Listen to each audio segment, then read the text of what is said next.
I'm Bob Bakert from Jazz Guitar. Today I'm here with Trey Wright, professor at Kennesaw State University. This is what it's like if you go to jazz school and you're lucky enough to have an instructor like Trey. Trey has graciously accepted my invitation to check out the Sadowsky guitars that we have down here. I'm going to point out that Trey already owns a Sadowsky guitar, so he was very eager to do this. How did you come by playing a Sadowsky in the first place? So I had a former student of mine that had a Sadowsky instrument, and I had a chance to play his, and I thought, one day I want one of these. And I played in Ibanez George Benson for about 20 years, and it was just time for an upgrade. I was in New York with some friends and stopped by the Sadowsky shop and had a chance to try some out, and then when the time was right, I did it. You did it. There it is. So, tell us a little bit about this guitar. I mean, I know you're intimate with it. I'm going to give off this video.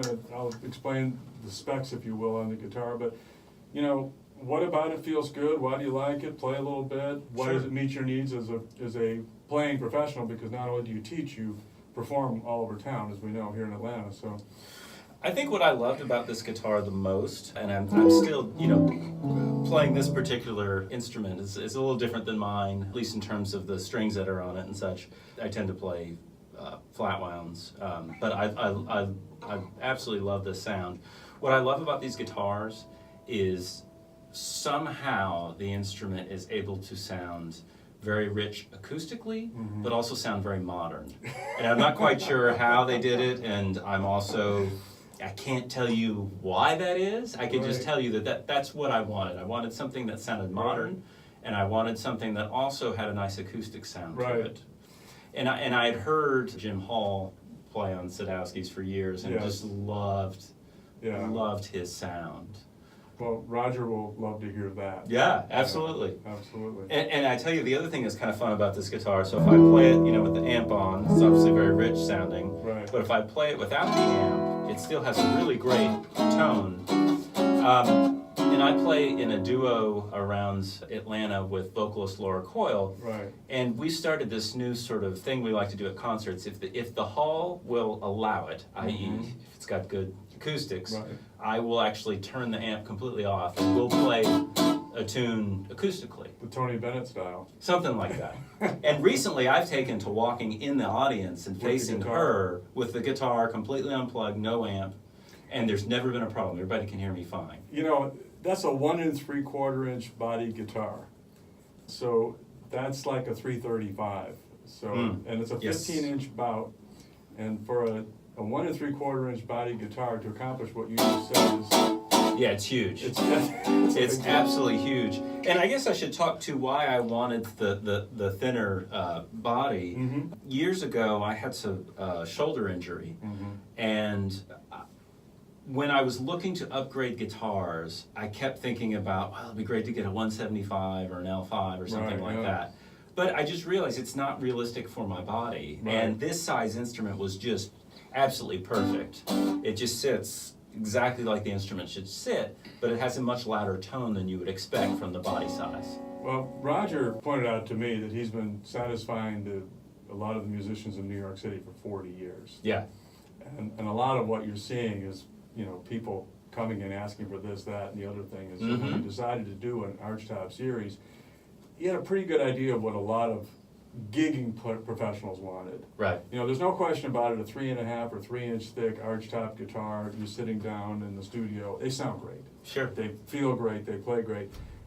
You can't sit on the couch with them real comfortably. And gigging with them can be a bit of a challenge, and they don't fly. Yes, there is that. You know, so when you talk about, you know, a professional instrument, when I say professional, I mean somebody that's out there playing professionally, you know, making money, you know, gigging a lot. That's exactly what you're describing. That neck carve, as you and I discussed, is Jim Hall's neck carve from his D'Acquisto. And when I pulled the guitar out of the case for the first time, I was like blown away. It's like a perfect hand. Everything about it was great. And I echo your sentiments that it just feels comfortable. So you like the body, the size of the body, and as I am, you're impressed with the acoustic output for a 15-inch body, 1 3/4 inch guitar. Actually, it's impressive for any instrument. Yeah, absolutely. I mean, it is so versatile for any kind of jazz gig that I do. be it more acoustic or when I play with my quartet, that's a lot more of a modern sound. I Right. use delay and loops and this and that. Right. The guitar just sings beautifully with that as well. So, yeah, I've been real happy with it. Well, play a little bit on it. Okay. And, maybe, one of the things that you had mentioned, and I totally agree with you, is that, and I find it very difficult, most instruments don't sound the same through an amplifier as they do unamplified. Right. Mm-hmm. It's rare. I mean, it's hard to find. And this guitar just does it really, really well. So, have it. It does, and I particularly like playing it in an amp that has a tweeter on it. It adds a really nice texture where you can hear, you can hear the picking a little more, which is nice. Our friends at Hendrickson, this is their jazz amp. Yep. Just so that you all know, we're playing through a solid state Hendrickson jazz amp. It's probably 3 to 4 years old. Yeah, it's one of the older models, Yeah. but I mean, I Sounds I great. love it. I absolutely love it. They sound great. That's for you, Peter. The other thing that's really cool about this is if I play across the strings and across the instrument, the tone never really changes, which was something that really frustrated me about my Ibanez. It was almost like the minute I switched strings, I felt like another instrument came in. Right. And this, I mean, it's just such a consistent feel, both in terms of from my hands, but also in terms of the sound that's put out. I mean, it's really unique in that regard. I totally agree. And the thing that I find, if you play any kind of a chord, I don't care what the voicings are, each note does have its own pianistic Yeah, absolutely. quality to it, where you hear every note. There's not, in audio, they would, or in certain FS, they call it intermodulation, distortion. You don't have that. You have, just as if you were playing Yeah. a piano, you've got that quality. That's not easy to come by either. Oh, absolutely. I couldn't agree more. And I'm able to kind of do these little kind of more finessed voicings where, like you said,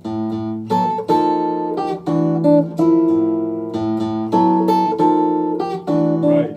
you can hear every little note moving in there. Just so that you all know, Trey's kind of famous around town. He won't say this. He's probably going I don't know about that. blush a little bit for having very intricate voicings, and his arrangements are very, very subtle. That's kind of his hallmark. So Thank you. for you to like it, and to be able to express yourself, because you do, you play all those little micro chords, I'm going to call them. Okay. All those voicings, Sure. and then.